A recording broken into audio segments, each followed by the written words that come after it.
শুভ সকাল বন্ধুরা, এসে গেছি একটা হেলদি ব্রেকফাস্ট নিয়ে তোমাদের কাছে। আশা করি তোমরা সবাই খুব ভালো আছো, আমিও ভালো আছি। ওটসের উপমা। আমি এখানে এই 250 গ্রাম মতো ওটস নিয়েছি, এক বাটি। আর এই যে বিন, গাজর, তারপরে একটু ক্যাপসিকাম, কড়াইশুঁটি, এগুলো সব কেটে নিয়েছি। সামান্য সুইট কর্নও দিয়েছি আমি, আমার ঘরে ছিল বলে। এবার এই ওটসটাকে আগে শুকনো কাঠখোলায় এইভাবে কড়াইতে একটু ভেজে নেবে। কড়াইয়ের ফ্লেমটা লো মিডিয়ামে রাখবে। এই যে ভাজা হলে একটা সুন্দর গন্ধ বেরোবে, তোমরা বুঝতে পারবে। তা এইভাবে ভাজা হলে তখন তোমরা এটাকে একটা থালার মধ্যে নামিয়ে নেবে। এই যে দেখো, এই পর্যায়ে আমি নামিয়ে নিলাম। এটা খুব হেলদি ব্রেকফাস্ট। আমরা এখন আসলে সবাই খুব কম তেলে অথচ মুখরোচক একটু খাবার খেতে পছন্দ করি। ওটস তোমরা অনেকেই অনেকভাবে বানাও, তো এইভাবে কে কে বানাও আমাকে অবশ্যই জানিও। রেসিপিটা ভালো লাগলে প্লিজ আমাকে সবাই সাপোর্ট করো, আমার পাশে তোমরা সবাই থেকো। লাইক, শেয়ার অ্যান্ড সাবস্ক্রাইব করে দিও।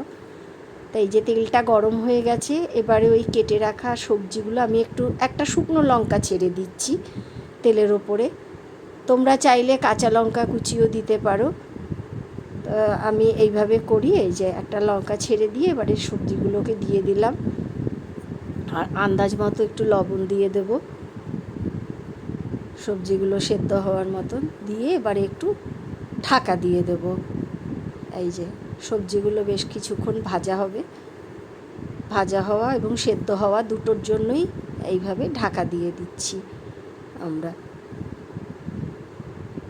এই যে দেখো, সবজিগুলো ভাজা হয়ে গেছে, দেখে নিচ্ছি সেদ্ধ হয়েছে কিনা। এই পর্যায়ে আমি দিয়ে দিলাম ওটসটা।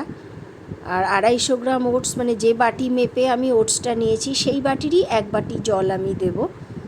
একটু ভালো করে সবজির সঙ্গে মিশিয়ে একটু ভাজা ভাজা করছি। আমার কাছে একটু নুনটা মনে হলো কম হতে পারে, তাই আমি আরেকটু দিলাম।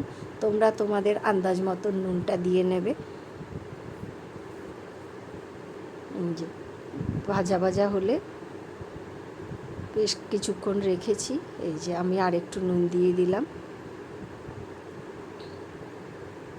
এই যে দিয়ে এবার আরেকটু নেড়ে চেড়ে দিচ্ছি ওটসটাকে।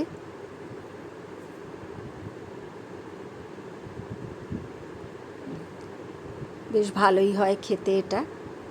আমি মোটামুটি সপ্তাহে 3 দিন বানাই। এই যে 250 গ্রাম ওটস, যে বাটি মেপে আমি ওটসটা নিয়েছিলাম সেই বাটিরই এক বাটি জল দিয়ে দিলাম। দিয়ে আর গ্যাসটাকে একদম লো করে এখন আমি ঢাকা দিয়ে দেব। এই মনে করো 2 মিনিট মতো ঢাকা দিয়ে দেব। 2 মিনিট পরে আবার আমি এটাকে খুলে দেখব কী অবস্থা। এই যে 2 মিনিট হয়ে গেছে, দেখো জলটা সব টেনে গেছে এবং ওটসটাও বেশ ঝরঝরে হয়ে গেছে। আর ঢাকা দেওয়ার প্রয়োজন নেই, কারণ 2 মিনিটেই সেদ্ধ হয়ে যায় এটা। এই যে এবার একটুখানি গ্যাসটা ওইভাবে লো ফ্লেমেই রেখে দিয়ে একটু নাড়াচাড়া করে, মানে একটু ঝরঝরে মতন হবে, এইভাবে তোমরা দেখে তারপরে নামিয়ে পরিবেশন করতে পারো। খুব হেলদি এবং টেস্টি একটা ব্রেকফাস্ট রেসিপি। তো তোমাদের এই রেসিপিটা কেমন লাগলো অবশ্যই জানিও, আর যদি বানিয়ে খাও তো আমাকে কমেন্ট বক্সে জানাতে কেউ ভুলো না। আজকের মতো আমি ব্লগটা এখানেই শেষ করছি। তোমরা সবাই খুব ভালো থেকো। টাটা।